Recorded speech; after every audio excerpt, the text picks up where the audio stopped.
full, but they can join as we go. Thank you, everybody, for spending your evening with us at this wonderful historic homeowner tax credit workshop.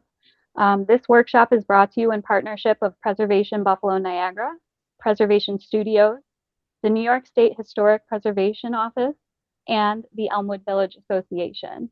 So a lot of partnerships going on here. We love to see it. Happy to have everybody here. First, I would like to introduce our panelists this evening. We have Haley Wright, a preservation planner with Preservation Studios, and she is also on the Amherst Historic Preservation Commission.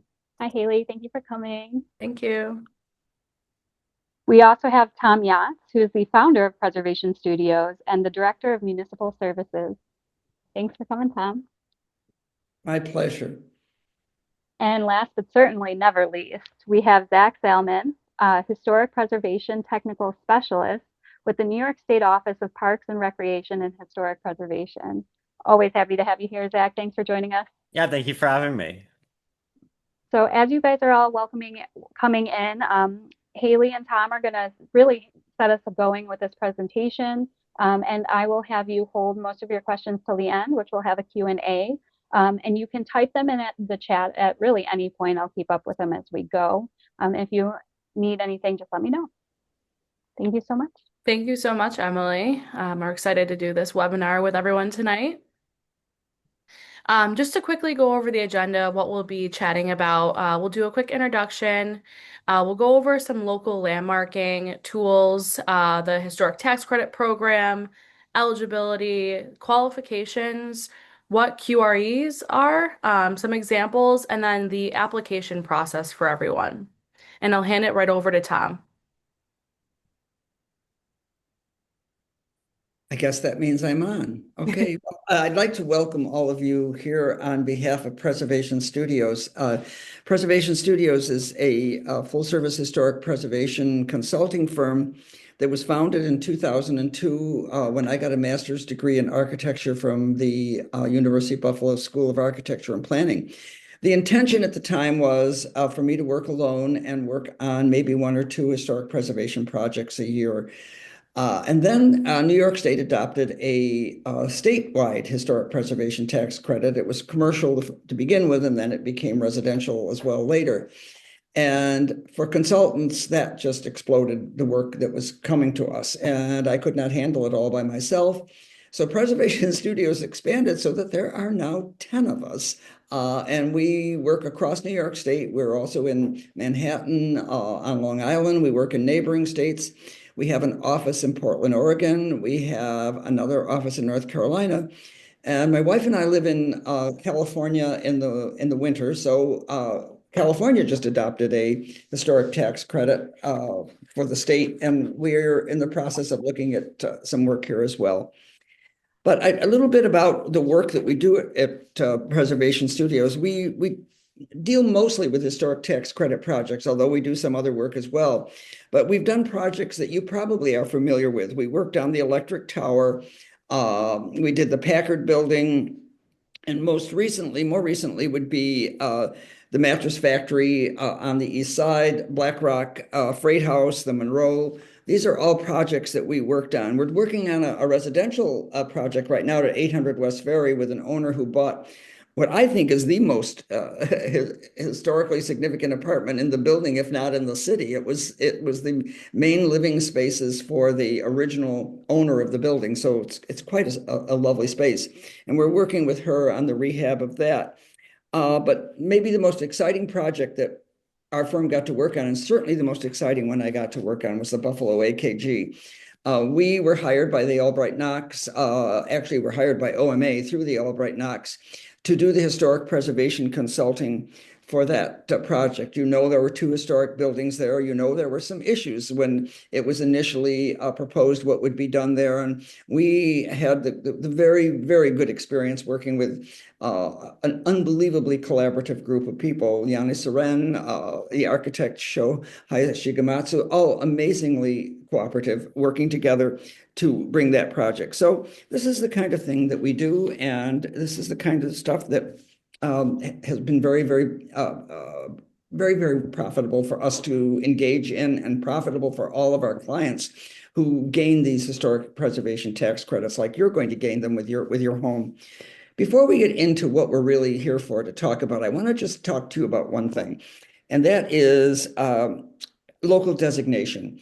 Some of you may be in a local historic district. We have several local historic districts in the Buffalo Niagara area. Allentown, of course, probably the biggest of them. Hamlin Park is one. The Linwood Historic District is one. If you go into Niagara Falls, the Park Place Historic District. And those are a different type of historic district than the National Register districts that some of you are in.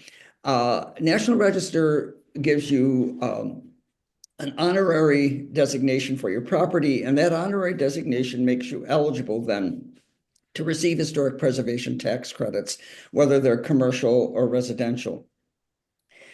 But that does nothing to protect a building. And that is one of the problems that happens in neighborhoods, is that neighborhoods can find that there's demands for the property, or maybe the property itself becomes more valuable than the building that's on it.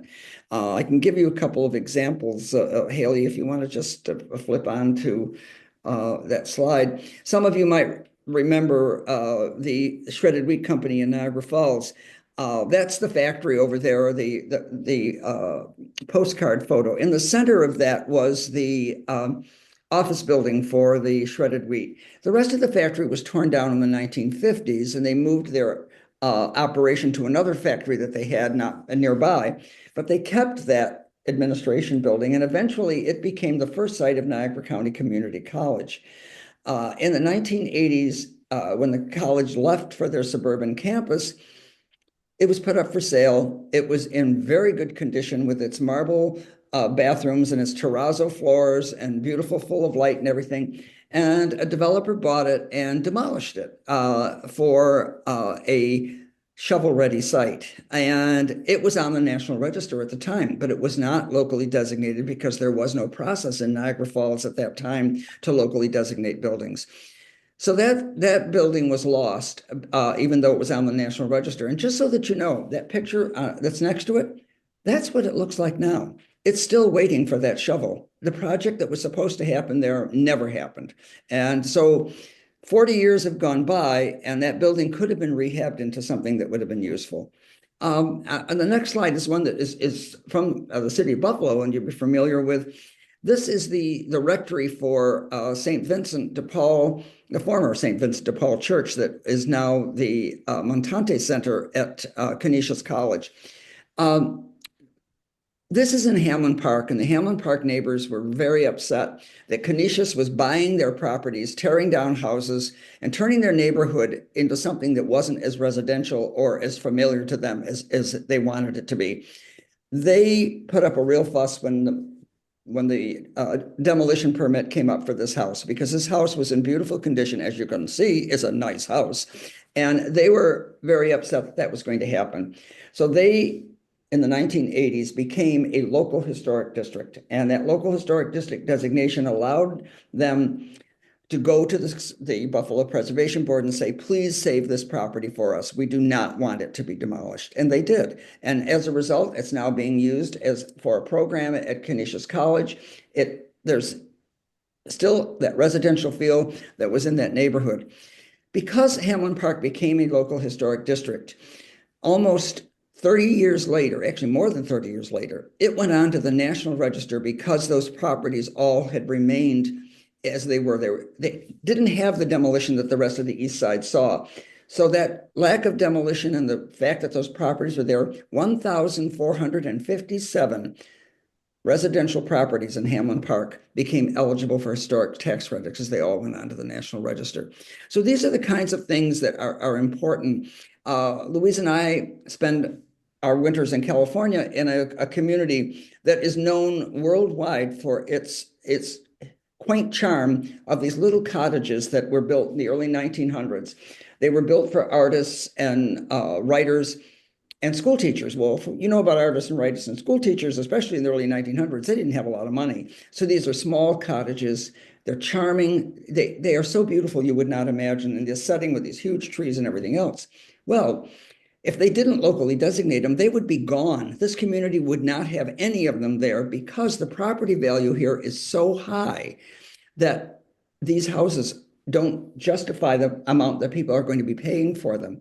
So as a result, they're being purchased by people who really care about them, people who want to take care of them, people who feel good about being in that kind of property. So one way that you can keep your community to look the way you want it to look, the reason that you moved where you are, is to have it become a local historic district. So I urge you, if you have not already done that in your neighborhood, go to your neighborhood association, go to the Buffalo Preservation Board and say, I want to protect my neighborhood. I want to become a local historic district. And one other advantage that gives you, you can have say in what happens in your neighborhood, because everything that the Preservation Board does must be done in public, and there must always be an opportunity for the public to speak so you can have your say. Thank you for listening. I will turn this back over to Haley and we'll get on to the topic at hand. Thank you so much, Tom. So to go over the Historic Tax Credit Program, there is a Historic Homeownership Rehabilitation Credit, which offers a state income tax credit equal to 20% of those QREs or qualified rehabilitation expenses. So these include your repairs, maintenance, and upgrades to your historic home. A question we receive quite often is my home eligible? So throughout the city of Buffalo and Niagara region, we have a lot of different districts. So just some of them to list off: Parkside, Linwood, Hamlin Park, Allentown, we have Elmwood, West and East, Delaware Ave, and so many more. And I did also add in just the asterisks where there are local and National Register historic districts as well, as Tom mentioned. But if you ever have a question, and if you don't know if your home is within a district, just reach out to us. I have our contact information at the end of this presentation, and we would be happy to assist. All right, so going into qualifications, all projects must be approved before work begins. This one is really important. So, if you worked on something last year, unfortunately, that will not qualify. However, if, we have snowstorms here, there are other things that happen out of our control. If there is an issue, we can always reach out to Zach. And if you need to replace a hole in your roof, we're not going to say no. So there are some different instances, but for kitchen remodels or things like that, you always have to get that work approved prior to work. Applicant must own and live within the home. And then the house must be listed in the New York State and National Registers of Historic Places or contributing to that historic district. Those rehabilitation expenses must be $5,000 or more, and then just a 5% minimum of that work being done on the exterior. So that can be painting windows, redoing a front door, things like that. And then going over the QREs, so the qualified rehabilitation expenditures. These are those incentives for the rehabs of your historic properties. This can include, there's so many more, but just some examples: roofing, HVAC, flooring, gutters, anything attached to your interior of your home or painting. And I'll pass it right back over to you, Tom. Okay, thank you, Haley. In the past, the historic district, or the historic tax credit rather, had a refundability part to it, that if you didn't have a tax liability equal to what your tax credit was, you would receive a check for it. But that was removed, I think, a year and a half or 2 years ago. I know that there's some work right now to restore that part to it, and also to restore it back to allowing a total of a tax credit of $50,000 instead of $25,000. But in the meantime, we're dealing with what the current part is. Hopefully there will be some change, and if it's done within the year, we can hope that it will include any projects that are submitted this year. I wanted to talk a little bit about if you have a property that is not a single family home. If you have a single family home, the tax credit is simple. It's just as Haley explained to you. It's going to be 20% of your qualified rehabilitation expenses, and almost anything that you need to do to your house is going to be one of those. So that's not an issue for that. But if you own a home in which there is a second use as well, then you can only claim the homeowner tax credit for the part of the home that is your residential living space. An example could be a two-family house. An example could be a house that had a professional office in it.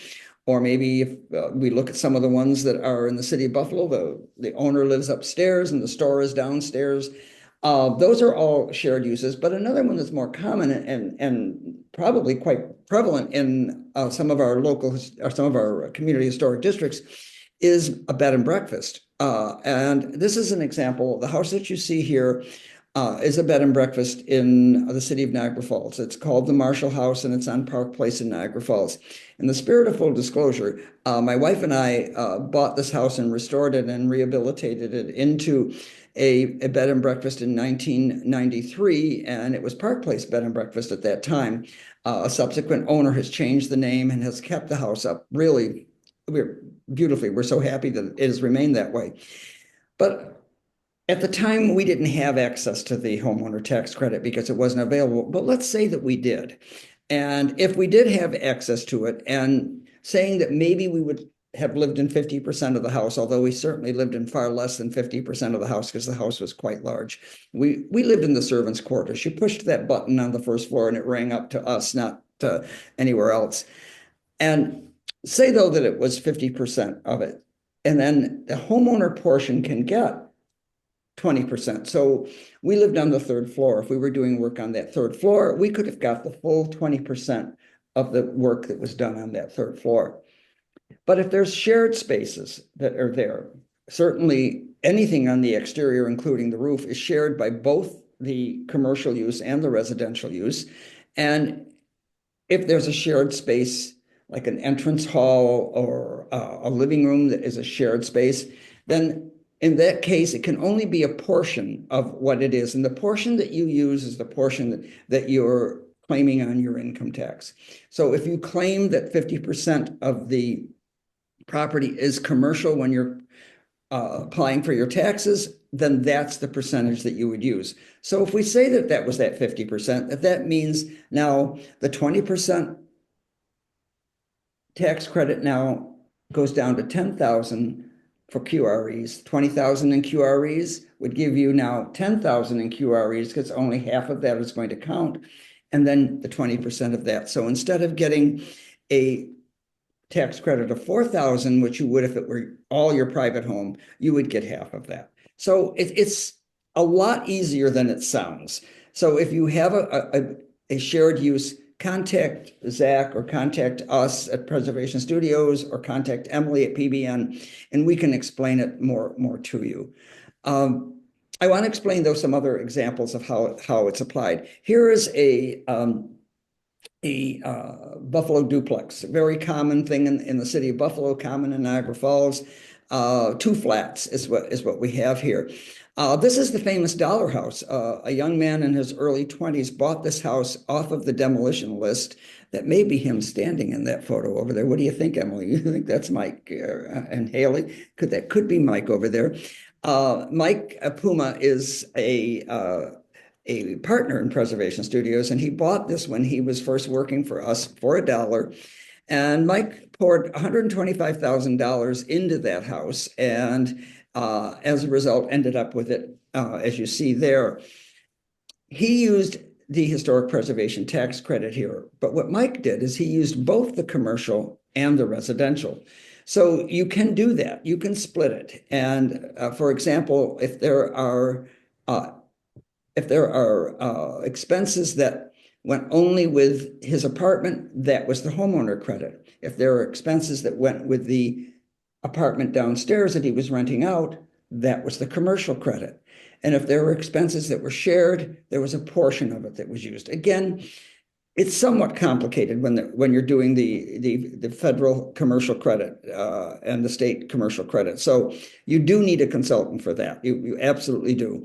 But for the homeowner on your own, you absolutely do not need a consultant. That's why we're here to tell you that you can do this thing yourself.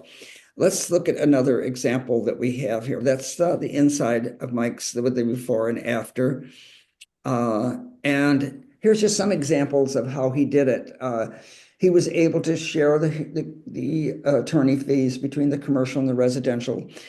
He was able to do the porch roof and railings because that was part of the exterior. And where the porch jambs were created only on the lower level, he had to do that with the commercial credit, where the porch and clapboard trim that he was able to split. So that's how that worked with that project. If we look at one more example, this one is maybe one that would be common for some of you. This is a single family home in Elmwood Village. And the owner had replaced the window, or not replaced, had rehabilitated the windows. She definitely did not replace them. She had rehabilitated the windows in a previous project before the tax credit came.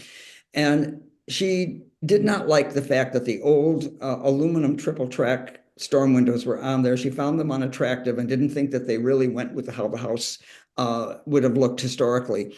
So she had storm windows made for her windows. And now you'll notice if you look at those three pictures, there's barely two windows that are the same there. I mean, she had a lot of different windows, so a lot of different custom work that needed to be done. The project cost her almost $60,000, and she was able to get the historic preservation tax credits for that.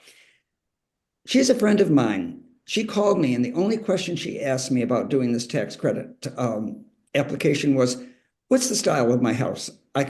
I need to write that down. Everything else she did on her own. She did not need anybody's help. This is really a very simple project application to do.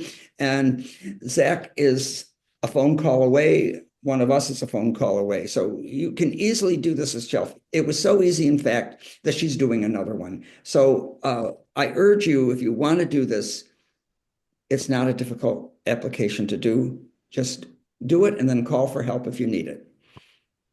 Okay, Haley, thank you. Yeah, and to go over the applications, so there are a part one and a part two that will be submitted together prior to that work commencing on your property. The part three is submitted after all of the work is complete. So I'll just show you kind of what the website looks like, what the application will look like as well. So this is the online submission form. It's very simple. You have your name, contact information, address of your property. It shows you that on the center of the screen. And then on the right, it shows you the photos and the proposed work that will be taking place that you'll submit. This is meant to be very accessible, so you could do so on your iPad, on your phone, just kind of attaching those photos of the work that will be being done on the property. And it does also look like this for the part three as well. So you're submitting your photos prior and then after all that work is done as well. Just to kind of wrap up the presentation a little bit, a summary of the state homeownership tax credit. So we're looking today at your residential properties, requirements, expenditures, credit cap, and then application. There are some fees associated with the application process. They vary depending on the project, how it can be claimed, and the length that you have to own the building that you'll be doing work on. All right, and thank you, everyone. I have all of our contact information on this screen. So if you do have any questions, you can reach out to Emily through PBN, Tom with Preservation Studios, and then Zach with SHPO. Thank you so much, Haley and Tom. We really appreciate that.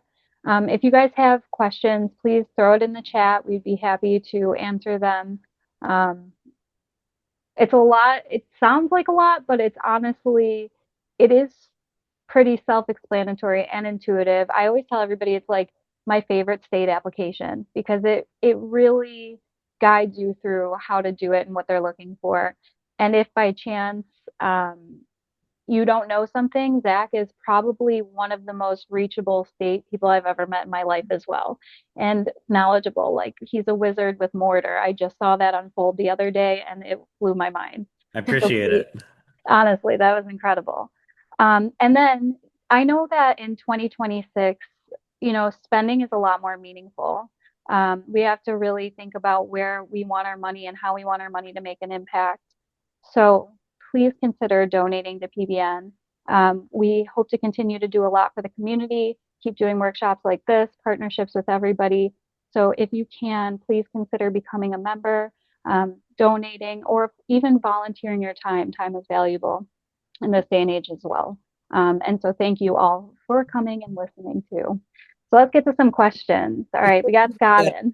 Let me just add one other thing about PBN. I think it's important to to see PBN as something that is a valuable thing for you as an individual. We live in a community that the world looks at and says, wow, there's some really great architecture there. And we also live in a community that has a great reputation for historic preservation. But Preservation Buffalo Niagara is probably the reason that it does. It was PBN that brought that National Trust Conference in 2012 to Buffalo, where people wandered our city in the worst possible weather you could imagine. It didn't even snow, which would have been nice. It was just cold rain the whole time they were here. But they wouldn't stay inside because they couldn't get over what we had here. And it was thanks to PBN for bringing the people there that the city became aware of what it had. And so I think it's important to become a member of PBN, because by being a member of PBN, number one, you get a lot of information and access to things, but also you can feel that you're part of the group that has put Buffalo on the map for its buildings and its historic preservation. So sign up when you can. Tom's the best. He was an executive director for PBN before Preservation Studios, and I am so thankful for you, Tom. Yeah, thank you. Thank You are wonderful. Um, so Scott asks, if the tax credit is greater than your taxes, can it be spread over several years? And is there a corresponding federal credit? Yeah, so it can be spread over several years until it's used up.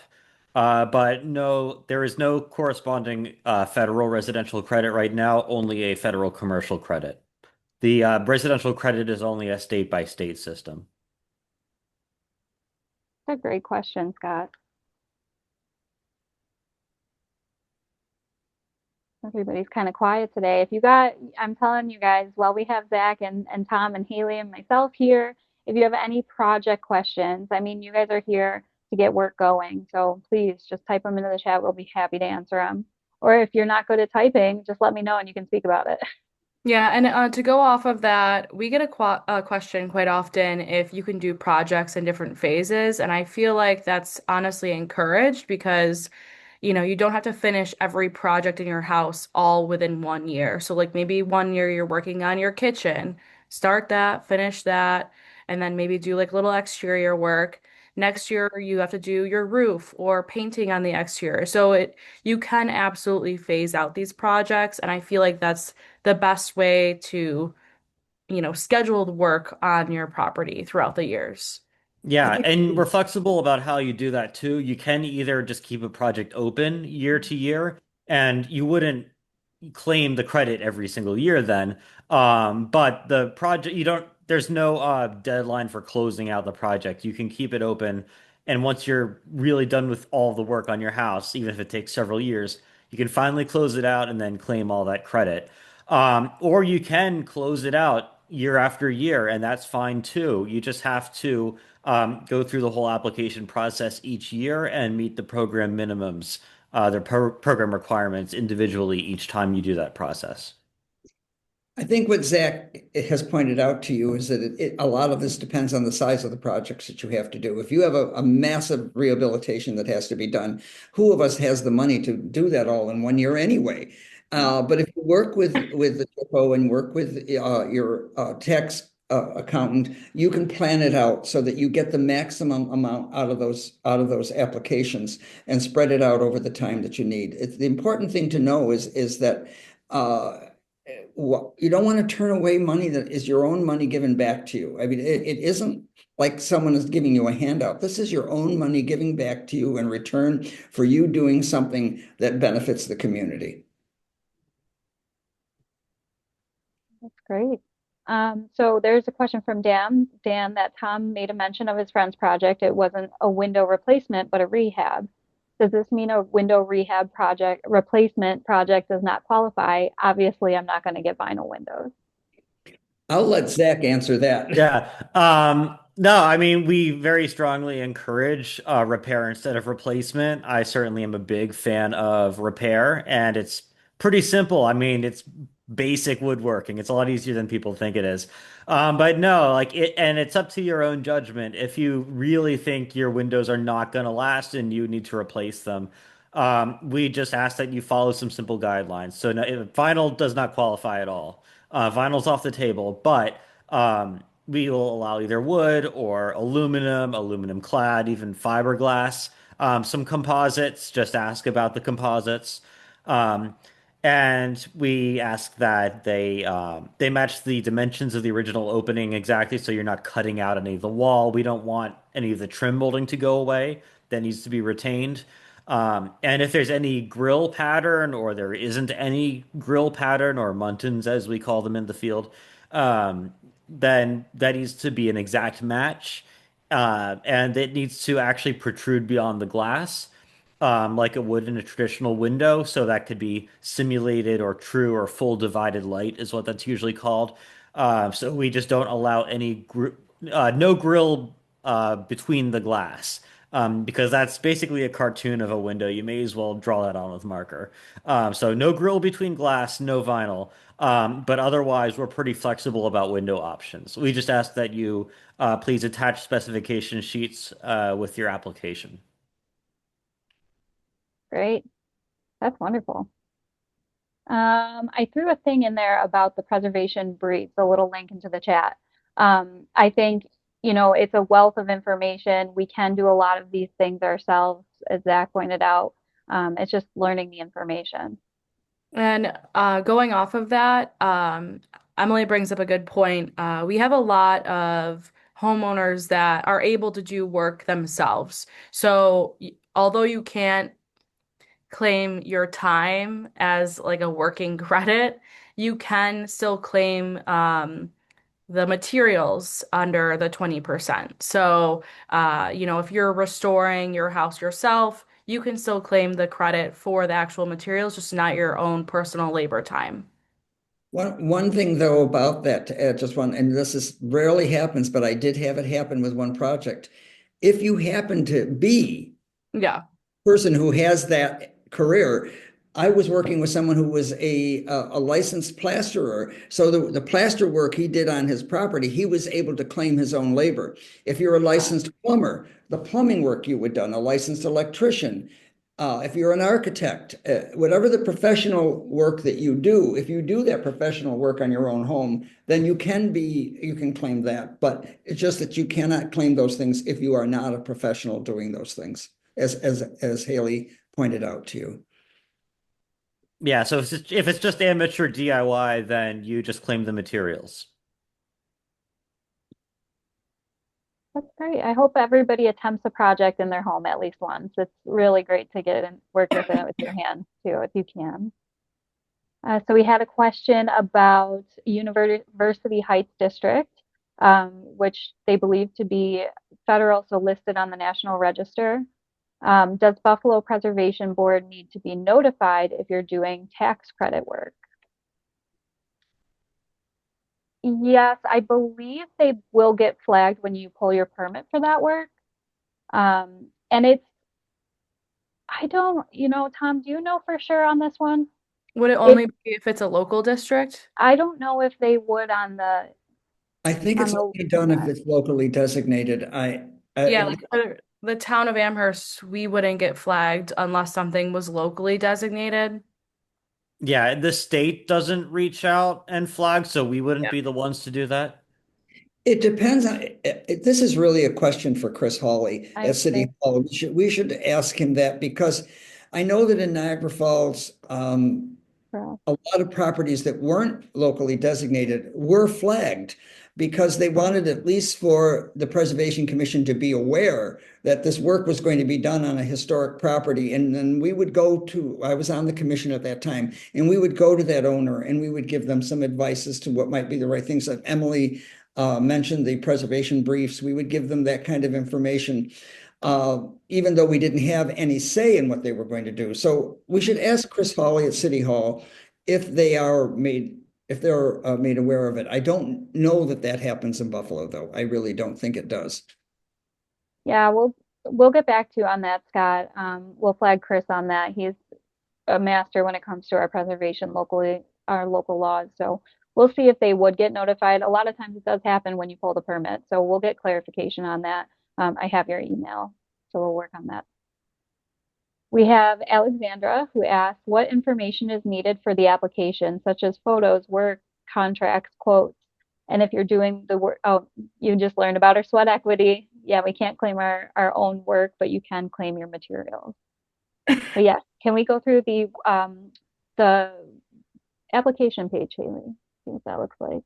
Yeah, Yeah. it's so we ask for a description of the work that you're going to be doing and as detailed as you can be, and photos of the existing condition, so what it looks like. Eventually, when you close out your project with part three, we'll want photos of the final area that we can compare side by side. Um, Quotes and contracts help if it's a complicated project, but we don't actually require that. And as far as the cost, when you're doing the parts one and two pre-application, then we only need an estimate of the cost. We don't need the full, like, final official cost until you close out with part three. And a second on that, this application is pretty simple. So you'll see on that right-hand side with all the squares in it, that's like your photo key. That's where you put in your descriptions and you'll read each of the headings. Once you see it on a larger screen too, it's a little easier, but you'll see exactly how to fill it out. And there's also, I'll send out an email at the end of this webinar so everybody has the links that I've been spamming you with this whole time and some attachments on how to fill out the application that come right from SHPO's website. So you'll feel comfortable, I promise.